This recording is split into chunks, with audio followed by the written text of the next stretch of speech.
हाँ जी बच्चों, class very good afternoon to all of you. आज हम बेटा पी ब्लॉक का ग्रुप 17 जो है वो करने वाले हैं। ठीक है, इससे पहले के दो ग्रुप जो है 15 और 16 जो है वो हम कर चुके हैं। तो ग्रुप 17 को हम कहते हैं बेटा हैलोजेंस। हैलो का मतलब होता है सॉल्ट। ठीक है, और इसका मतलब क्या होता है बेटा सॉल्ट, और जंस का मतलब होता है बनाने वाले, फॉर्मर। इसीलिए बेटा इनको हम क्या कहते हैं, सॉल्ट बनाने वाले। ये ग्रुप 1 के मेटल्स के साथ और ग्रुप 2 के मेटल्स के साथ जब जुड़ते हैं, lithium, sodium, potassium, rubidium, magnesium, calcium, barium, strontium, तो ये क्या बनाते हैं बेटा, सॉल्ट्स बनाते हैं। इनकी जनरल कॉन्फ़िगरेशन क्या होती है, NH2NP5। इनका melting point, boiling point increase करता है डाउन द ग्रुप। अगर आप देखें बेटा, फ्लोरीन गैस है, pale yellow, non metal. Chlorine भी गैस है, ग्रीनिश येलो, ये भी नॉन मेटल है। ब्रोमीन जो है वो क्या है बेटा, लिक्विड। आयोडीन जो है वो डार्क वायलेट कलर का बेटा सॉलिड है। और इसके नीचे आता है एस्टेटाइन, जो ब्लैक कलर का रेडियो एक्टिव मेटल है। तो down the group non metallic character कम हो रहा है। इनकी IE बहुत ज्यादा है और डाउन द ग्रुप बेटा क्या करती है, डिक्रीज। तो आप एक्सपेक्ट ही मत करो कि हम इनसे इलेक्ट्रॉन जो है वो क्या करवा ले, रिमूव करा ले। फायदा नहीं है, पॉसिबल नहीं है, बहुत ज्यादा एनर्जी लग जाती है। कहते हैं ये कलर्ड होते हैं क्योंकि इनके पास एक अनपेयर्ड इलेक्ट्रॉन है p ऑर्बिटल में, है ना। 2p5 है ना, जैसे यहाँ पे आप देख सकते हैं NP5 है। तो 5 के पेयरिंग में एक इलेक्ट्रॉन जो है वो अनपेयर्ड रह जाता है। इस वजह से ये इलेक्ट्रॉन एनर्जी एब्जॉर्ब करता है, बड़े ऑर्बिटल में प्रमोट हो जाता है, जंप कर जाता है। तो जब वापस आता है ग्राउंड स्टेट में तो एनर्जी रिलीज करता है विजिबल रीजन के अंदर, जिसकी वजह से इनके सबके कलर आते हैं बेटा। ठीक है, ऑक्सीडेशन स्टेट, भाई इनके पास NP5 है तो ये प्रेफर करते हैं एक इलेक्ट्रॉन क्या करना, गेन करना, है ना। तो फ्लोरीन तो एक इलेक्ट्रॉन गेन कर लेता है, क्लोरीन भी एक इलेक्ट्रॉन जो है वो क्या कर सकता है, गेन कर सकता है। बट इसके अलावा ये +1 भी शो करते हैं। फ्लोरीन के लिए +1 पॉसिबल नहीं है क्योंकि फ्लोरीन की इलेक्ट्रोनेगेटिविटी सबसे ज्यादा है। तो कोई भी एटम या एलिमेंट उससे इलेक्ट्रॉन नहीं खींच सकता। हाँ, ग्रुप ऑफ एटम्स उससे फिर भी इलेक्ट्रॉन खींच ले, वो बात की बात है। पर कोई इंडिविजुअल एटम जो है, नॉन मेटल जो है, वो फ्लोरीन से इलेक्ट्रॉन जो है वो खींच नहीं सकता। इसलिए उसके पास सिर्फ एक ही स्टेट रहता है, -1। पर क्लोरीन, ब्रोमीन, आयोडीन, इनकी इलेक्ट्रोनेगेटिविटी काफी कम होती है फ्लोरीन के कंपैरिजन में। इसलिए कुछ नॉन मेटल ऐसे हैं जो इनसे इलेक्ट्रॉन खींच लेते हैं, जैसे ऑक्सीजन है, नाइट्रोजन है। इनकी इलेक्ट्रोनेगेटिविटी क्लोरीन, ब्रोमीन, आयोडीन से ज्यादा है तो ये खींच लेंगे। कहते हैं फ्लोरीन की इलेक्ट्रोनेगेटिविटी सबसे ज्यादा होने की वजह से वो +1 स्टेट शो नहीं करता। बाकी जो है वो +1, +3, +5, +7 शो करते हैं क्योंकि इनके इलेक्ट्रॉन्स d ऑर्बिटल में एक्साइट कर जाते हैं, +-1 के अलावा जो इस ग्रुप का कॉमन स्टेट है। तो अगर मैं हैलोजन की बात करूं तो हैलोजन की कॉन्फ़िगरेशन जो है बेटा, ग्राउंड स्टेट में क्या होती है, NH2NP5। Is that clear. लेकिन पहले एक्साइटेड स्टेट के अंदर इनका p का इलेक्ट्रॉन जो है वो जंप करके बेटा कहां चला जाता है, d में चला जाता है। तो इसीलिए बेटा ये क्या शो करते हैं बेटा, +3 शो करते हैं। यहां पर ये क्या शो कर रहे हैं, +1। उसके बाद एक और NP का इलेक्ट्रॉन d में चला जाता है, जिसकी वजह से इनका स्टेट जो है अब वो क्या आ जाता है, 5 इलेक्ट्रॉन पार्टिसिपेट करा सकते हैं। ठीक है, और आगे जाके देखोगे बेटा थर्ड एक्साइटेड स्टेट के अंदर, तो बेटा इनके पास कितने आ गए बेटा, 7 अनपेयर्ड इलेक्ट्रॉन जो है वो आ गए। तो यहाँ पे ये +7 जो है वो शो कर लेते हैं। कहते हैं फ्लोरीन सबसे अच्छा ऑक्सीडाइजिंग एजेंट है बेटा, दूसरों से इलेक्ट्रॉन लूज करवाता है, खुद क्या करता है बेटा, गेन। लेकिन ये एक्वस सोल्यूशन में ही बेटा करता है, बट एक्वस सोल्यूशन के अंदर इनकी ऑक्सीडाइजिंग पावर थोड़ी सी कम होने लग जाती है। ये देखो बेटा, फ्लोरीन क्या करता है, किसी दूसरे हैलोजन से भी इलेक्ट्रॉन छिनवा लेता है और खुद क्या कर लेता है, गेन कर लेता है। तो यहाँ पे हैलोजन में फ्लोरीन, ब्रोमीन, आयोडीन हो सकते हैं। पानी के साथ इनकी रिएक्शन, ये देखो बेटा, पानी ब्रेक करके बेटा क्या दे देगा, H पॉजिटिव, और क्या दे देता है बेटा, OH नेगेटिव। ठीक है, तो यहां पर ऑक्सीजन के पास बेटा क्या है, 2 इलेक्ट्रॉन गेन किए हुए हैं, तो फ्लोरीन ऑक्सीजन से बेटा इलेक्ट्रॉन क्या करवा देता है, लूज, खुद क्या कर लेता है, गेन कर लेता है बेटा। ठीक है, लेकिन दूसरे हैलोजन जो है जैसे क्लोरीन या ब्रोमीन, वो क्या करते हैं, वो ब्रेक कर जाते हैं। अब ये देखो ना बेटा, ये हैलोजन है, ये दो पार्ट में ब्रेक कर जाएगा, X पॉजिटिव X नेगेटिव, पानी क्या दे देगा, H पॉजिटिव OH नेगेटिव, तो X नेगेटिव इसके साथ चला गया, X पॉजिटिव इसके साथ चला गया, तो ये आ गया बेटा HX, और साथ में क्या आ गया बेटा, HOX आ गया। तो यहां पर आप देख सकते हैं कि हैलोजन जो है वो पॉजिटिव स्टेट शो कर रहा है ना, लेकिन ये फ्लोरीन के लिए पॉसिबल नहीं है, इसीलिए फ्लोरीन ये वाली रिएक्शन शो नहीं करता। Is that clear? तो ये रिएक्शन क्लोरीन एंड ब्रोमीन के लिए काफी ज्यादा वैलिड है। लेकिन आयोडीन की अगर हम बात करें, तो आयोडीन की जो रिएक्शन है, इस वाली रिएक्शन का बेटा क्या हो जाता है, रिवर्स, मतलब HI ऑक्सीजन की प्रेजेंस में बेटा क्या दे देता है, आयोडीन, और साथ में क्या दे देता है, पानी दे देता है ना। तो आयोडीन वाली रिएक्शन जो है, F वाली का रिवर्स आ जाता है। क्लोरीन एंड ब्रोमीन की जो रिएक्शन है ये काफी फेमस है बेटा। कहते हैं रिएक्शन आयोडीन की पानी के साथ नहीं होती, लेकिन हाँ आयोडाइड को ऑक्सीडाइज कर सकता है ऑक्सीजन, वो भी एसिडिक मीडियम के अंदर, मतलब ऑक्सीजन की पावर इलेक्ट्रॉन लूज कराने की ज्यादा है as compare to iodine. Then atomic radius, halogen का साइज पीरियड में सबसे छोटा होता है, क्योंकि इनके पास force of attraction, effective nuclear charge ज्यादा होता है।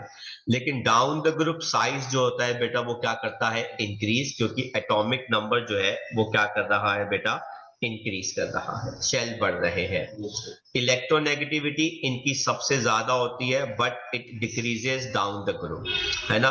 तो फ्लोरीन की इलेक्ट्रोनेगेटिविटी सबसे ज्यादा है as compare to chlorine, as compare to bromine and as compare to iodine. EGE इनकी सबसे ज्यादा टेंडेंसी होती है इलेक्ट्रॉन गेन करने की, और टेक्निकली लोगों को लगता है कि फ्लोरीन की टेंडेंसी सबसे ज्यादा होनी चाहिए। नो, आंसर बेटा किसका है, क्लोरीन की है। एक्चुअली फ्लोरीन का एटॉमिक साइज इतना छोटा होता है कि आने वाले इलेक्ट्रॉन जो होता है, पहले के शेल के अंदर जो इलेक्ट्रॉन पड़े होते हैं उनको क्या करता है बेटा, रिपेल करते हैं, जिसकी वजह से अगर मैं इलेक्ट्रॉन क्लोरीन को दूंगा, फ्लोरीन को दूंगा, तो क्लोरीन जल्दी गेन कर लेगा, फ्लोरीन देर बाद गेन करेगा। तो वेरी नाइस क्वेश्चन बेटा। कहता है फ्लोरीन की Eg वैल्यू कम नेगेटिव होती है क्योंकि उसका साइज बहुत छोटा होता है। इनकमिंग इलेक्ट्रॉन क्या एक्सपीरियंस करता है बेटा, स्क्रीनिंग या रिपेल्शन जो है वो एक्सपीरियंस करता है। अब बेटा ये देखो मैंने टेबल दे रखा है, आप देख सकते हैं एटॉमिक रेडियस फ्लोरीन का सबसे छोटा है, क्लोरीन का उससे बड़ा है, आयोडीन का सबसे ज्यादा बड़ा हो गया।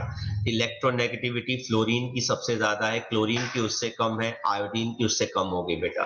EGE, अब EGE का ट्रेंड क्या है बेटा, जरा ये देखो बेटा, क्लोरीन की सबसे ज्यादा है, उससे कम बेटा किसकी हो गई बेटा, फ्लोरीन की। देन कौन हो गया बेटा, ब्रोमीन, एंड देन कौन हो गया बेटा, आयोडीन। Is that clear? बाकी रही बात हाइड्रेशन एंथैल्पी, वो आपको पता ही है, छोटा कैटायन है ना, स्मॉलर कैटायन की हमेशा ज्यादा होती है। Smaller anion, sorry not cation, smaller anion has maximum hydration enthalpy. तो ये ऑर्डर जो है वो बहुत इंपॉर्टेंट है।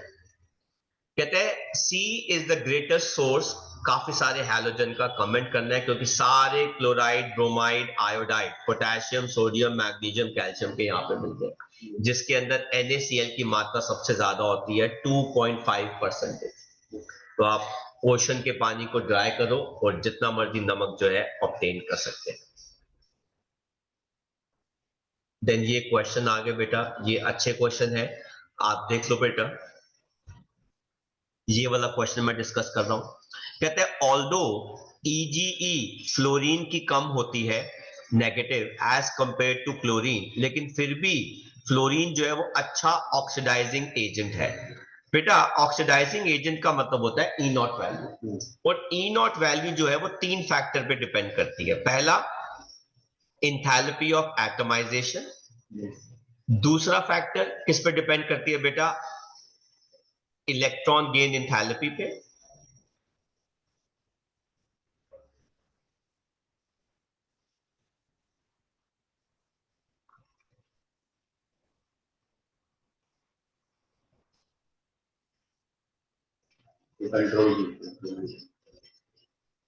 इरेजर तो नहीं आ रहा, क्यों? वो म्यूटेट कर रहे हैं, नहीं तो आता है इरेजर।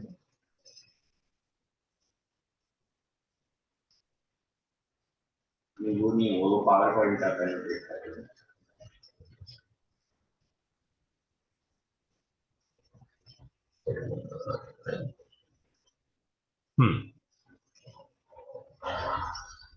तो दूसरा फैक्टर जो बेटा हमें कंसिडर करना होता है बेटा, वो इलेक्ट्रॉन गेन इंथैल्पी का करना होता है। और तीसरा फैक्टर जो होता है बेटा, वो कौन सी एनर्जी होती है बेटा? Hydration enthalpy. अगर मैं इंथैल्पी ऑफ एटमाइजेशन को बोलूं कि फ्लोरीन को एटम में कन्वर्ट करना है कि क्लोरीन को एटम में कन्वर्ट करना है, तो बेटा फ्लोरीन को एटम में इजीली कन्वर्ट किया जा सकता है। अगर मैं ईजी की बात करूं, क्लोरीन यहां पे जीत जाता है फ्लोरीन से, तो एक पॉइंट में फ्लोरीन जीत गया, एक पॉइंट में क्लोरीन जीत गया।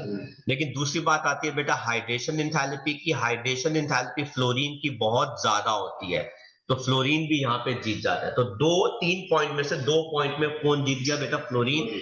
इस वजह से fluorine is a stronger oxidizing agent. और यही सेम क्वेश्चन जो है वो इधर भी आता है।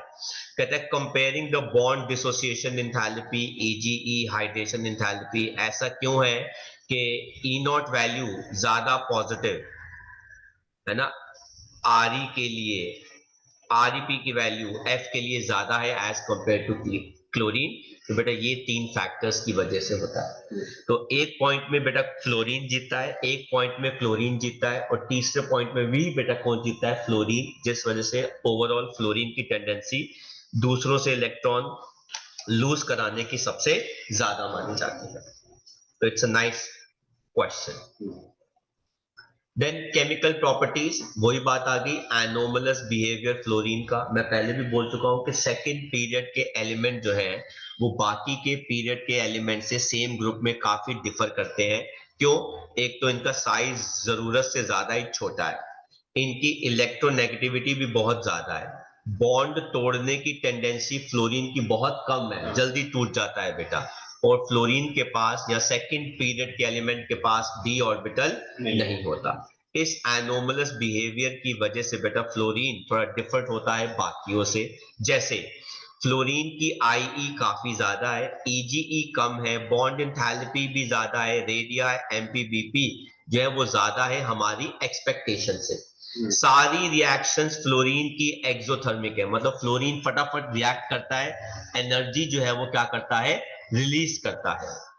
ठीक है, क्योंकि ये साइज छोटा है और इसका जो बॉन्ड है दूसरों के साथ काफी स्ट्रॉन्ग है। अब ध्यान से देखना बेटा, फ्लोरीन एक ऑक्सो एसिड बनाता है HOF। टेक्निकली अगर फ्लोरीन ये ऑक्सो एसिड बनाता है ना, तो फ्लोरीन का स्टेट जो है इसमें क्या होना चाहिए? +1। लेकिन फ्लोरीन का ये वाला जो ऑक्सो एसिड है बेटा, ये हाईली क्या होता है? अनस्टेबल होता है, क्योंकि फ्लोरीन के पास पॉजिटिव चार्ज शो करने की टेंडेंसी नहीं होती। तो रिएक्टिविटी की बात करें, क्लोरीन, ब्रोमीन, आयोडीन, बेटा फ्लोरीन, ये इनकी बेटा रिएक्टिविटी आ जाती है।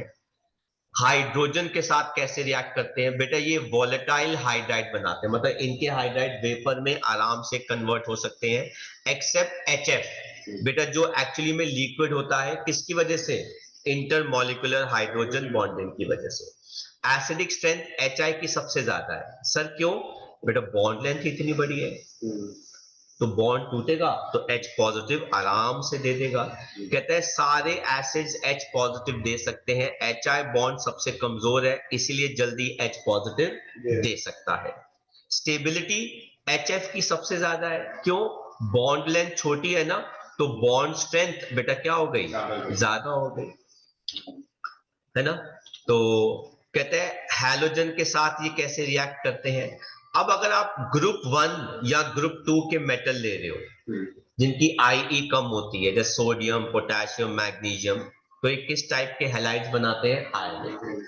मतलब ये वाले मेटल इलेक्ट्रॉन क्या करेंगे? लूज और हैलोजन जो है वो इलेक्ट्रॉन क्या करेंगे, गेन।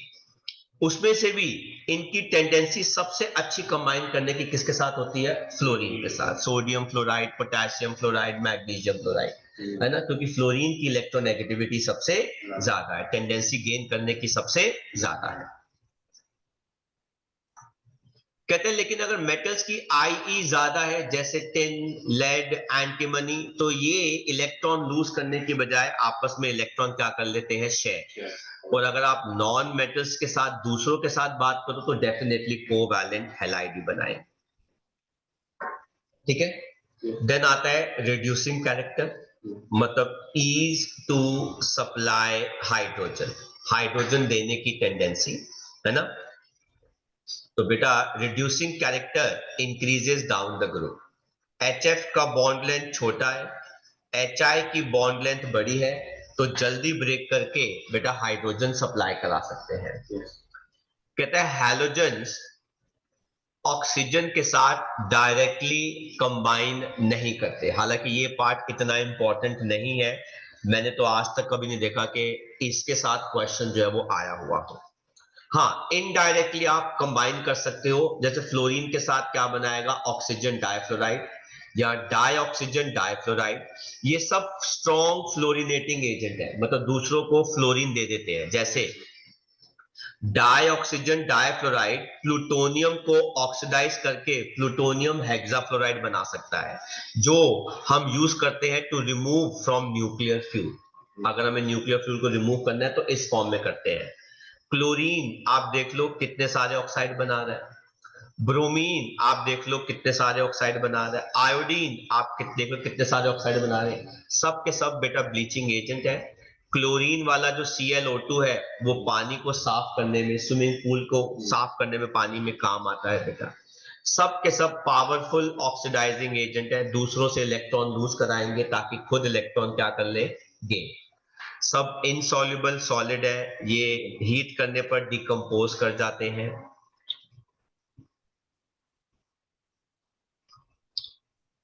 देन ये क्वेश्चन आ गए एनसीईआरटी के। आप मेरे एक्चुअल लेक्चर्स अगर आप देख लोगे, रिवाइज करना चाहते हो, तो उसमें हमने डिटेल में किए हुए हैं चैनल के ऊपर।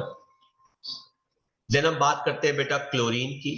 क्लोरीन को हम लैब में कैसे प्रिपेयर करते हैं बेटा, HCl की को हीट करके, ठीक है ना, इन प्रेजेंस ऑफ MnO2 या KMnO4। तो MnO2 को HCl के साथ हीट करोगे, आपको क्लोरीन गैस दे देगा।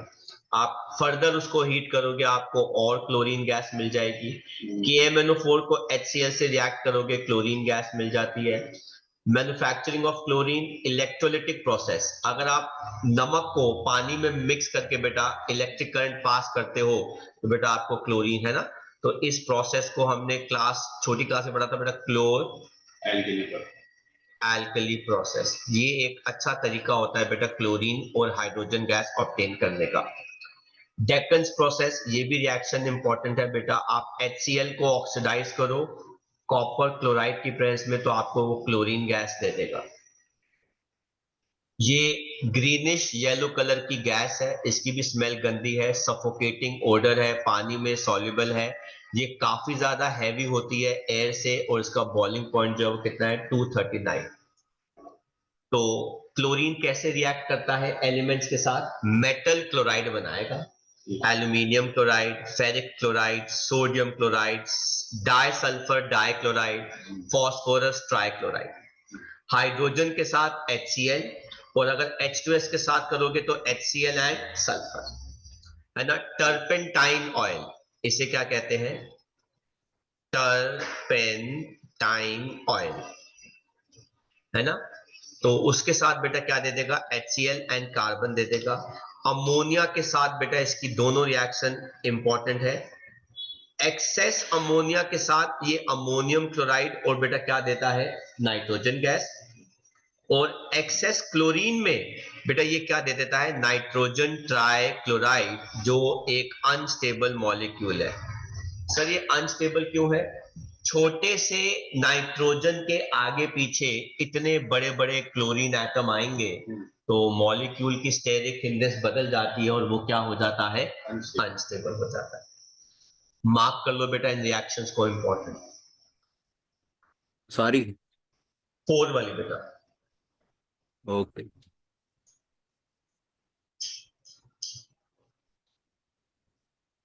ठीक है बच्चों, आगे बढ़े।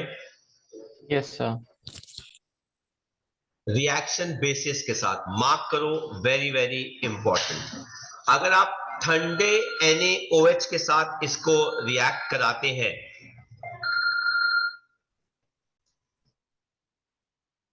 तो बेटा अगर आप क्लोरीन गैस को ठंडे NaOH से पास करते हो तो बेटा ये क्या देता है, सोडियम क्लोराइड, सोडियम हाइपोक्लोराइड। अब आप देखो बेटा इसके अंदर क्लोरीन का ऑक्सीडेशन स्टेट क्या है, 0। NaCl में बेटा क्लोरीन क्या बन जाता है, -1, और NaOCl में बेटा क्लोरीन क्या बन जाता है, +1। तो बेटा ये एक तरह की डिस्प्रोपोर्शनेट रिएक्शन है। लेकिन अगर आप हॉट एंड कॉन्क NaOH से पास करते हो तो बेटा ये क्या दे देगा, NaCl, और बेटा ये क्या दे देगा, सोडियम क्लोरेट, जिसके अंदर Cl का बेटा ऑक्सीजन स्टेट कितना आ जाएगा, +5। ठीक है बेटा, तो ये दोनों रिएक्शंस काफी इंपॉर्टेंट है। इसके अलावा अगर आप कैल्शियम हाइड्रोक्साइड से क्लोरीन को पास करते हो तो वो क्या देता है बेटा, कैल्शियम हाइपोक्लोराइड, और साथ में क्या दे देता है बेटा, कैल्शियम क्लोराइड दे देता है। ठीक है बेटा, तो ये वाला जो टेक्निकली मिक्सचर होता है ये स्विमिंग पूल वाटर को डिसइंफेक्ट करने में काम आता है ना, टू डिसइंफेक्ट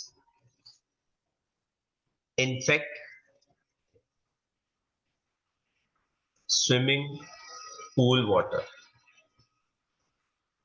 ठीक है, देन हाइड्रोकार्बन्स के साथ, और ये तीनों रिएक्शंस जो है बेटा वो क्या है, डिसप्रपोर्शनेट रिएक्शंस।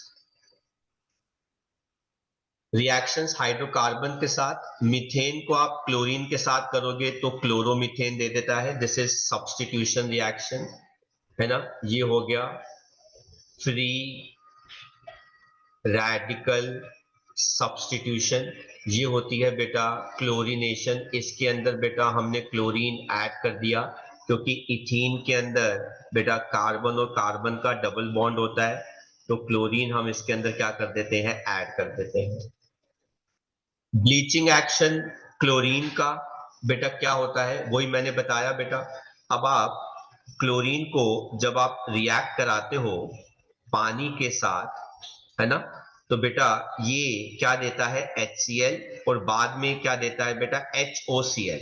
लेकिन ये HOCl फर्दर ब्रेक करके बेटा क्या दे देता है, HCl, और साथ में क्या दे देता है, नेसेंट ऑक्सीजन। आ गया ना बेटा नेसेंट ऑक्सीजन। ये नेसेंट ऑक्सीजन कलर्ड मैटर को बेटा क्या कर देता है, कलरलेस। कहते हैं क्लोरीन का कलर जो होता है बेटा वो येलो कलर का होता है। क्लोरीन वाटर का जो कलर है बेटा वो कौन से कलर का होता है, येलो कलर का। लेकिन थोड़ी देर के बाद आप देखते हो कि येलो कलर गायब हो जाता है। क्यों? क्योंकि क्लोरीन वाटर को जब आप 5 मिनट के लिए रखते हो तो वो बेटा क्या दे देगा, nascent oxygen. Nascent oxygen yellow colour को बेटा क्या कर देगा, कलरलेस कर देता है बेटा, है ना। तो HOCl gives nascent oxygen which is responsible for oxidizing and bleaching properties, और ये बेटा क्या होता है, परमानेंट। अब बेटा यहां पर एक बड़ा अच्छा क्वेश्चन है जो आता है, आ सकता है, लेकिन वो अलग बात है कि मैंने आज तक कभी किसी टीचर को या किसी को पूछते हुए नहीं देखा। ठीक है, कि क्लोरीन का जो ब्लीचिंग एक्शन है बेटा वो क्या है, परमानेंट। क्यों सर? क्योंकि वो किसके ऊपर बेस्ड है, ऑक्सीडेशन के ऊपर बेस्ड है। और बेटा सल्फर डाइऑक्साइड का जो ब्लीचिंग एक्शन है बेटा वो क्या होता है, टेम्परेरी, क्योंकि बेटा वो किसके ऊपर बेस्ड होता है, रिडक्शन के ऊपर। तो मटेरियल जैसे ही एयर में आएगा तो वो फिर दोबारा क्या कर जाएगा बेटा, ऑक्सीडाइज करके कलर दे देता है ना। तो आप देख लेना बेटा ग्रुप 16 का जो मेरा वीडियो लेक्चर था उसमें मैंने दिखाया था SO2 का। SO2 का ब्लीचिंग एक्शन जो है वो टेम्परेरी है क्योंकि वो रिडक्शन पे बेस्ड है। तो आप कलर हटा भी दोगे तो जैसे ही वो मटेरियल एयर में आएगा वो फिर दोबारा क्या कर जाएगा, ऑक्सीडाइज कर जाएगा। लेकिन अगर आप क्लोरीन का लेते हो तो वो परमानेंट है क्योंकि बेटा उसके अंदर बेटा ऑक्सीडेशन के ऊपर बेस्ड जो है उसका ब्लीचिंग एक्शन होता है। वेरी नाइस क्वेश्चन बेटा। देन बेटा ऑक्सीडाइजिंग नेचर ऑफ क्लोरीन। तो ये देखो बेटा, फेरस से इलेक्ट्रॉन क्या करा दिए, लूज, और खुद इलेक्ट्रॉन क्या कर लिया बेटा, गेन, है ना। सोडियम सल्फाइड से क्या करवा दिए, इलेक्ट्रॉन लूज, और खुद इलेक्ट्रॉन क्या कर लिया, गेन। सल्फर डाइऑक्साइड से क्या करवा दिए, इलेक्ट्रॉन लूज, और खुद क्या कर लिया, इलेक्ट्रॉन गेन। आयोडीन से इलेक्ट्रॉन क्या करवा दिए, लूज, और खुद क्या कर लिया, इलेक्ट्रॉन गेन। क्लोरीन के uses, sterilization of drinking water, bleaching paper, pulp, textile, gold and platinum का एक्सट्रैक्शन। बेटा वेरी नाइस क्वेश्चन। ये पॉइजनस गैसेस बनाने में काम आता है, जैसे phosgene gas, tear gas and mustard gas, है ना। तो ये तीनों गैसेस जो है बेटा वो क्या होती है, पॉइजनस हो जाती है ना। डिफेंस में, मिलिट्री में हम इनको यूज करते हैं बेटा, है ना। मस्टर्ड को भी अगर आप स्मेल कर लोगे तो आंखों में पानी आ जाता है। कहते हैं it is use for making DDT, carbon tetrachloride, trichloromethane, germicide, drugs, dyes etcetera. और बेटा ये है क्लोरीन का वो मिक्सचर जो ब्लीचिंग पाउडर बनाता है। तो it is technically mixture of few compounds जो ब्लीचिंग पाउडर बनाते हैं। आगे बढ़े बच्चों। Yes sir. देन बेटा ये आ गया, give reason of bleaching action of chlorine. ये मैंने बता दिया। नेम टू पॉइजनस गैसेस जो प्रिपेयर की जाती हैं, वैसे हमारे पास 3 है ना। ये भी क्वेश्चन आ गया, रिएक्शन क्लोरीन का NaOH के साथ, क्या वो डिस्प्रपोर्शनेशन रिएक्शन है? यस, क्योंकि ऑक्सीडेशन जो है, नंबर जो है वो चेंज हो रहे हैं, इलेक्ट्रॉन गेन भी हो रहे हैं, लूज भी हो रहे हैं। Then manufacturing of HCl preparation, NaCl को सल्फ्यूरिक एसिड से रिएक्ट कर दो तो सोडियम सल्फेट HCl, फर्दर करोगे तो सोडियम सल्फेट एंड HCl। ठीक है। ये भी कलरलेस पंजेंट स्मेलिंग गैस है, आराम से लिक्विफाई करती है, freezes to a white crystalline solid, पानी में क्या है, इनसॉल्युबल। HCl को जब आप पानी में पास करते हैं तो वो hydronium ion and Cl negative. आप देखो बेटा इसका डिसोसिएशन कांस्टेंट कितना ज्यादा है, तो it is a very strong acid. Ammonia के साथ रिएक्शन, अमोनियम क्लोराइड, है ना बेटा। अमोनिया के अंदर लोन पेयर है, ये H पॉजिटिव है, Cl नेगेटिव है, ये इसको गेन कर लेता है। जब 3 पार्ट्स HCl के मिक्स करते हैं 1 पार्ट ऑफ HNO3 के साथ, तो वो क्या बनाता है, एक्वा रिजिया, जो noble metals like gold, platinum, silver को डिसॉल्व करने में काम आता है। तो ये है बेटा उसकी रिएक्शन। तो गोल्ड ऑर्नामेंट्स यूज करते हैं, है ना, लोग पॉलिश के लिए दे देते हैं गोल्डस्मिथ्स को, लेकिन गोल्डस्मिथ चालाकी करते हैं, उसको थोड़ा सा डिसॉल्व करके गोल्ड डिपॉजिट करवा लेते हैं और उसके बदले कॉपर मास में डाल देते हैं, तो ऐसे लगता है कि जैसे मास जो है वो गोल्ड ऑर्नामेंट का चेंज ही नहीं हुआ। देन प्लैटिनम भी वो ऐसे डिपॉजिट करवा लेते हैं बेटा। सॉल्ट्स, अब आप देख लो बेटा, डबल डिस्प्लेसमेंट रिएक्शन है। क्लोरीन इसके साथ आ गया, हाइड्रोजन इसके साथ आ गया। क्लोरीन सोडियम के साथ आ गया, बाइकार्बोनेट हाइड्रोजन के साथ आ गया, है ना। क्लोरीन सोडियम के साथ आ गया, सल्फर हाइड्रोजन के साथ आ गया। Uses, glucose, ammonium chloride, extracting glue from bones, purifying bone black, medicines, lab reagent, uses वगैरह कोई नहीं पूछता इसके अंदर। ठीक है। फिर कहते हैं जब HCl को हम रिएक्ट करते हैं फाइनली पाउडर्ड आयरन के साथ, तो वो फेरस क्लोराइड बनाता है। फेरिक क्यों नहीं बनाता, क्योंकि जितनी भी हाइड्रोजन गैस निकलती है वो फेरस को फर्दर इलेक्ट्रॉन लूज करने नहीं देती, इस वजह से। देन ऑक्सो एसिड्स हैलोजेंस के, कहते हैं फ्लोरीन एक ही ऑक्सो एसिड बनाता है, दैट इज फ्लोरिक 1 एसिड या हाइपोफ्लोरस एसिड HOF, जिसके अंदर फ्लोरीन का स्टेट क्या है, 1, और ये एसिड हाईली क्या है, अनस्टेबल है। लेकिन क्लोरीन जो है वो सारे बनाता है, आप देख लीजिए।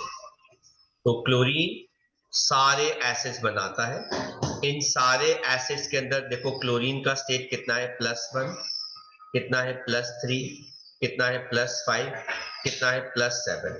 और इसके अंदर आप अगर शक्ल देखेंगे बेटा, H bond O bond Cl, साथ में 3 लोन पेयर, दूसरा एसिड क्या है बेटा, H bond O bond Cl double bond O, साथ में क्या आ गया बेटा, 2 लोन पेयर। अब जैसे जैसे ऑक्सीजन आता रहेगा बेटा वो क्लोरीन के साथ डबल बॉन्ड बनाता रहेगा, लेकिन ये एक ही बनाता है, प्लस F, ब्रोमीन 3 बनाता है, आयोडीन भी 3 बनाता है। इसे कहते हैं हैलिक एसिड +1 स्टेट में, हैलिक 3 एसिड +3 स्टेट में, हैलिक 5 और बेटा हैलिक 7। इनके नाम भी हो गए हाइपोहैलिस, हैलिस, हैलिक एंड परहैलिक।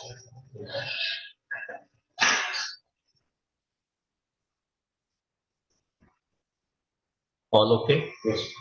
ये देख लो बेटा स्ट्रक्चर ऑफ ऑक्सो एसिड्स, ठीक है। तो इसके अंदर आप क्लोरीन के बेटा 3 लोन पेयर दिखा दीजिए, इसके अंदर क्लोरीन के 2 लोन पेयर बनते हैं, इसके अंदर क्लोरीन का 1 लोन पेयर बनता है, इसके अंदर कोई भी लोन पेयर नहीं, और इसके पास ये वाला बॉन्ड होता है जो H पॉजिटिव दे सकता है, ये एक ही H पॉजिटिव दे सकता है।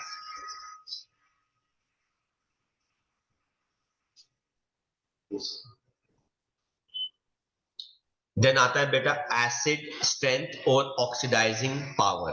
हाइपोहैलिस एसिड बेटा ये नॉर्मली एंट्रेंस लेवल में ज्यादा अच्छा यूज होता है। तो अगर हम बात करें इसके अंदर क्लोरीन +1 है, ब्रोमीन +1, आयोडीन +1 है। कहते हैं ऑक्सीजन की इलेक्ट्रोनेगेटिविटी बहुत ज्यादा होती है हैलोजन से, तो ऑक्सीजन जो है इलेक्ट्रॉन्स हैलोजन से पुल करता है अपनी तरफ, जिसकी वजह से इलेक्ट्रॉन डेंसिटी ऑक्सीजन एटम पे क्या हो जाती है, increase from chlorine to iodine, मतलब वो आयोडीन से सबसे अच्छे से पुल कर पाता है, and OH bond easily break हो जाता है किस केस में, HOCl के अंदर। इस वजह से HOCl का बेटा ऑक्सीडाइजिंग नेचर जो है वो क्या है, ज्यादा है स्ट्रॉन्ग। परहैलिक एसिड जिसके अंदर बेटा हैलोजन पे बेटा +7 है, इसके अंदर भी बेटा क्लोरीन +7 जो है वो सबसे आगे रहता है। अब ऐसा क्यों है, कहते हैं जैसे जैसे इलेक्ट्रोनेगेटिविटी हैलोजन की कम होती रहती है, क्लोरीन से कम होके ब्रोमीन, ब्रोमीन से कम होके आयोडीन, ठीक है, इसकी टेंडेंसी इलेक्ट्रॉन्स विड्रॉ करने की OH से बेटा अपने आप ही कम होती रहती है। तो मतलब Cl सबसे ज्यादा कर सकता है, आयोडीन से वो कम कर सकता है, हेंस एसिडिक स्ट्रेंथ जो है लेफ्ट टू राइट क्या होती है बेटा, कम होती रहती है। तो क्लोरीन OH से इलेक्ट्रॉन डेंसिटी अच्छे से खींच सकता है क्योंकि उसकी इलेक्ट्रोनेगेटिविटी ज्यादा है, आयोडीन नहीं खींच सकता क्योंकि उसकी इलेक्ट्रोनेगेटिविटी कम है, इसलिए HOCl4 ज्यादा एसिडिक है नेचर में। ऑक्सो एसिड्स के अंदर जितना ज्यादा बड़ा ऑक्सीडेशन स्टेट उसका कोवैलेंट नेचर उतना ज्यादा होता है, इस वजह से एसिडिक नेचर भी ज्यादा होता है। कहते हैं स्टेबिलिटी इनके कॉन्जुगेट बेस की अगर हम देखें, greater the number of oxygen atom किसी एनायन के साथ जुड़े हुए हैं उतना ज्यादा उसका कॉन्जुगेट बेस जो है वो स्टेबल हो जाता है p5 बैक बॉन्डिंग की वजह से। और दूसरा आप लिख सकते हैं oxidizing oxidation number increases, covalent nature increases, acidic nature increases. ये सिंपल है बेटा रूल जो आपको याद करना है, तो वेरी इंपॉर्टेंट इंफॉर्मेशन। हालांकि मुझे लगता नहीं है कि CUET के अंदर ये वो पूछेंगे, बट एंट्रेंस में तो यहां तक जरूर आ ही जाता है।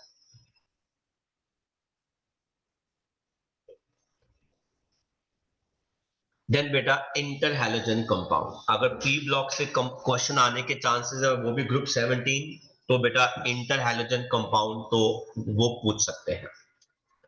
कहते हैं ये वो कंपाउंड्स होते हैं जो हैलोजेंस आपस में मिलके बनाते हैं, इन्हें कहते हैं इंटर हैलोजन कंपाउंड्स। ये 4 टाइप के होते हैं। पहला होता है हाइपोहैलाइड, ठीक है, इसके अंदर सेंट्रल एटम जो है याद रखना वो हमेशा बड़े साइज का होता है ना।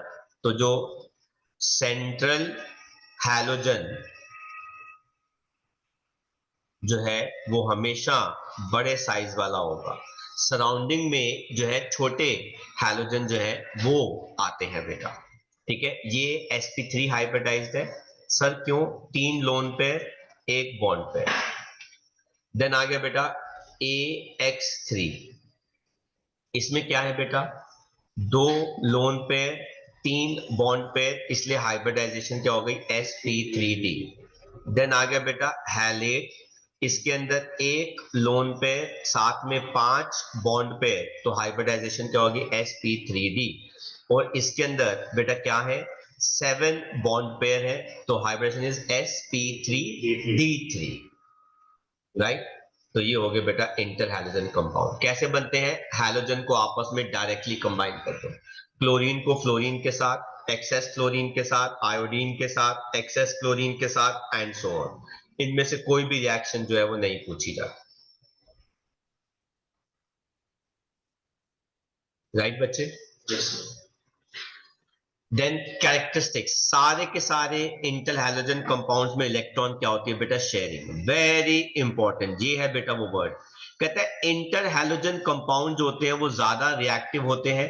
क्यों? क्योंकि इंटर हैलोजन बॉन्ड है ना, ये देखो एक्स बॉन्ड एक्स डैश, ये कमजोर होता है as compare to halogen halogen bond, क्योंकि हैलोजन इंटर हैलोजन बॉन्ड के अंदर इफेक्टिव ओवरलैपिंग अच्छी नहीं होती। तो very nice, why interhalogen compounds are reactive या why interhalogen bond is weaker, क्योंकि बेटा ओवरलैपिंग जो है ऑर्बिटल्स की ज्यादा अच्छी नहीं होती।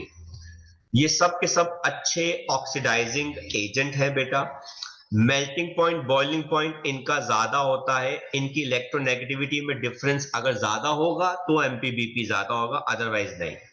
ये क्लोरोफ्लोरोकार्बन्स बनाने में काम आते हैं बेटा। ये देखो F11, F12, F13, ये सारे क्लोरोफ्लोरोकार्बन्स है, फ्रियॉन्स, और ये हाइड्रोलाइज कर जाते हैं। जैसा कि मैंने आपको बताया है कि पहले वाला जो आता है वो बिग हैलोजन होता है, ये वाला जो है वो स्मॉल हैलोजन है। पहले वाला हैलोजन जो है वो बेटा क्या होता है? Positive charge.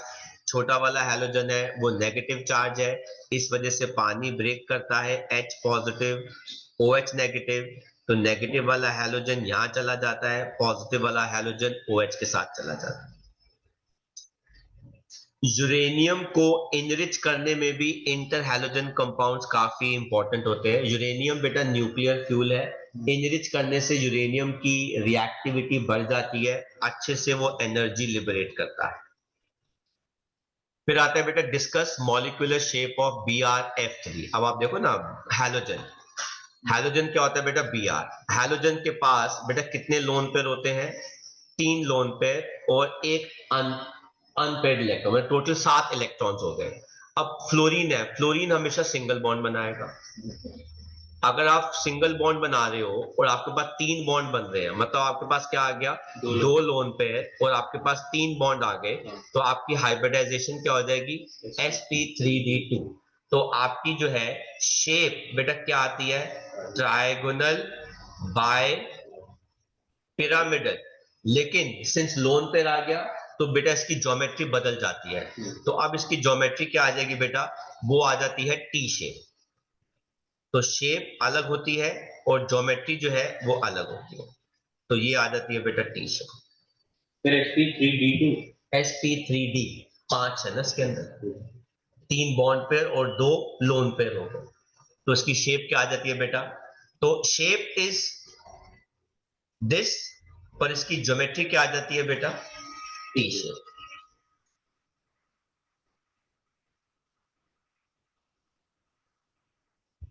समझ में आ गया?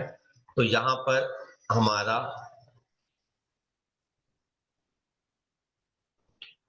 ग्रुप 17 जो है वो भी खत्म हो जाता है ना। तो हम इस वाले लेक्चर में हम इतना ही करेंगे। अगले लेक्चर में हम आपके साथ डिस्कशन किसका करेंगे बेटा? ग्रुप 18 का।